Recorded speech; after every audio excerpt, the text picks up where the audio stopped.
जैसा कि हम सभी जानते हैं कि ओवर पॉपुलेशन हमारे देश में एक बहुत बड़ी समस्या बन चुकी है। ऐसे में UP government two child policy को लेकर एक बिल लाने जा रही है। सो हेलो दोस्तों, कैसे हो आप सब? उम्मीद करती हूँ कि आप सब बहुत अच्छे होंगे। दोस्तों, सेंट्रल लेवल पर लॉ कमीशंस के बारे में हम सब ने सुना होगा। ऐसे ही स्टेट लेवल पर भी लॉ कमीशंस होते हैं।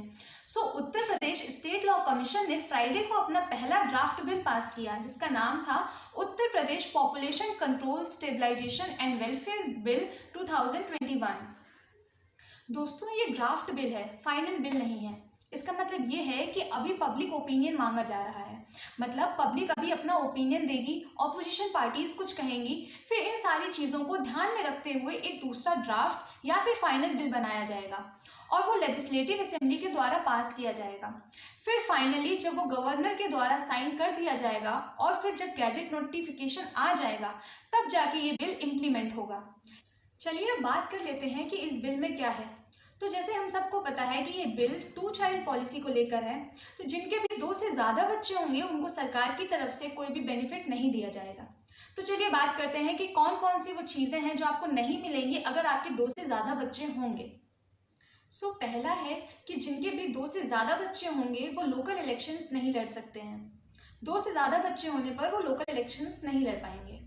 दूसरा है कि गवर्नमेंट के द्वारा जितनी भी सब्सिडी दी जाती है या जो भी इंसेंटिव्स दिए जाते हैं, 2 से ज़्यादा बच्चे होने पर उनको वो सब्सिडी और इंसेंटिव्स नहीं मिलेंगे। 2 से ज़्यादा बच्चे होने पर जॉब में प्रमोशन नहीं दिया जाएगा। ये बिल आने के बाद में जॉब के लिए अप्लाई भी नहीं कर सकते हो अगर 2 से ज़्यादा बच्चे होंगे। राशन कार्ड सिर्फ 4 लोगों के लिए ही होगा। जिनके 2 से ज़्यादा बच्चे हैं वो राशन कार्ड के लिए भी अप्लाई नहीं कर सकते हैं, क्योंकि राशन कार्ड सिर्फ 4 लोगों के लिए है और अगर 2 से ज़्यादा बच्चे हैं तो राशन कार्ड नहीं मिलेगा। जितनी भी स्टेट गवर्नमेंट की वेलफेयर की स्कीम्स होती हैं उनका फ़ायदा उन लोगों को नहीं मिलेगा जिनके 2 से ज़्यादा बच्चे होंगे। दोस्तों, जो लोग two child policy norms follow करेंगे और स्टेरिलाइजेशन ऑपरेशन भी करवाएंगे, मतलब नसबंदी भी करवाएंगे, उनको सरकार कुछ एडिशनल इंसेंटिव्स और बेनिफिट्स भी देगी। दोस्तों, जिनके 2 बच्चे होंगे उन्हें जॉब में 2 एडिशनल इंक्रीमेंट्स भी मिलेंगे। अगर आप अपना घर बनवाने के लिए कोई जगह खरीदना चाहते हो या कोई जगह खरीदते हो और वो जगह अगर हाउसिंग डेवलपमेंट अथॉरिटी के अंडर आती है तो सरकार आपको उस जगह पर सब्सिडी भी देगी। Two child policy norms follow करने पर सरकार वाटर बिल, इलेक्ट्रिसिटी बिल और हाउस टैक्स पर सब्सिडी भी देगी।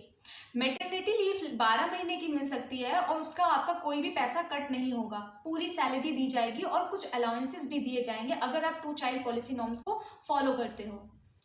दोस्तों, ये तो हमने बात की टू चाइल्ड पॉलिसी नॉर्म्स को लेकर। अब सरकार 1 चाइल्ड पॉलिसी नॉर्म्स पर भी विचार कर रही है। तो चलिए देखते हैं कि इस ड्राफ्ट में क्या बताया गया है।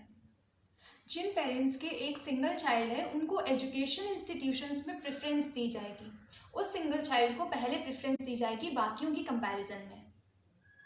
जिनका एक बच्चा है और जब तक वो 20 साल का नहीं हो जाता तब तक उसको फ्री हेल्थ केयर फैसिलिटीज़ और फ्री इंश्योरेंस मिलेगा।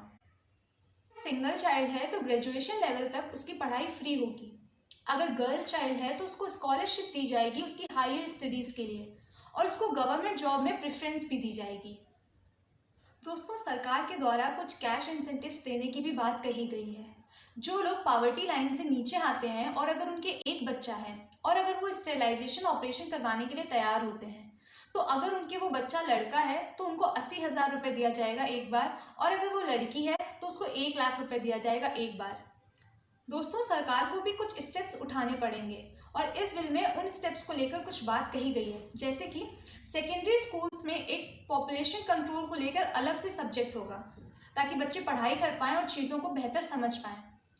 हर प्राइमरी हेल्थ केयर सेंटर में प्रॉपर कॉन्ट्रासेप्टिव्स हों जिनको रीजनेबल प्राइस पर दिया जाए ताकि हर कोई उनको आसानी से खरीद सके। चलिए अब ये जानते हैं कि ये बिल लाया क्यों गया। दोस्तों, सबसे पहला कारण तो इसका यही है कि पॉपुलेशन बहुत ज़्यादा बढ़ रही है।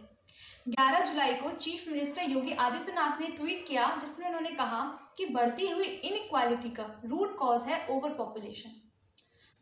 स्टेट लॉ कमीशन के हेड जस्टिस आदित्यनाथ मित्तल का कहना है कि हमारे स्टेट के अंदर वैसे भी इकोलॉजिकल रिसोर्सेज और इकोनॉमिक रिसोर्सेज की बहुत कमी है, तो ऐसे में ज़रूरी है कि ये रिसोर्सेज सस्टेनेबल डेवलपमेंट में इस्तेमाल किए जाएं। इक्विटेबल डिस्ट्रीब्यूशन हो, मतलब सरकार जो रिसोर्सेज खर्चा कर रही है वो प्रॉपर लोगों को इक्वली मिल पाए। अब यूपी की बात करें तो यहाँ पर पॉपुलेशन 20.42 करोड़ है। हालांकि ये 2011 के सेंसस के अकॉर्डिंग है। 10 साल में तो ये पॉपुलेशन और इंक्रीज ही हुई है। दोस्तों, इसका मेजर रीजन है यूपी का फर्टिलिटी रेट, जो कि 2.7% है। यानी कि ऑन एन एवरेज एक महिला कितने बच्चे पैदा करती है, उसको फर्टिलिटी रेट कहते हैं। सो इस बिल में 2026 तक इस फर्टिलिटी रेट को 2.7 से 2.1 तक लाने की बात कही गई है और 2030 तक इस रेट को 1.9 तक लाने की बात कही गई है। मुझे लगता है कि पॉपुलेशन को कंट्रोल करने के लिए हमारे एजुकेशन सिस्टम को अच्छा होना चाहिए, हमारी हेल्थ केयर फैसिलिटीज़ अच्छी होनी चाहिए, हमारी स्टैंडर्ड ऑफ लिविंग अच्छा होना चाहिए, क्योंकि मुझे लगता है कि ये सारी चीज़ें पॉपुलेशन कंट्रोल में एक बहुत मेजर रोल प्ले करती हैं। दोस्तों, अब आप जान चुके हो कि इस बिल में क्या क्या बातें कही गई हैं। हालांकि अभी ये ड्राफ्ट बिल है, फाइनल बिल नहीं है। तो जब ये बिल एक्ट बनेगा, पास होगा, तब दोबारा से मैं इस पर पूरा वीडियो बनाऊंगी।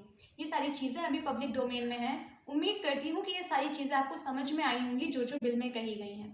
सो अगर वीडियो पसंद आया हो तो उसको लाइक करिएगा, कमेंट करिएगा और शेयर भी करिएगा।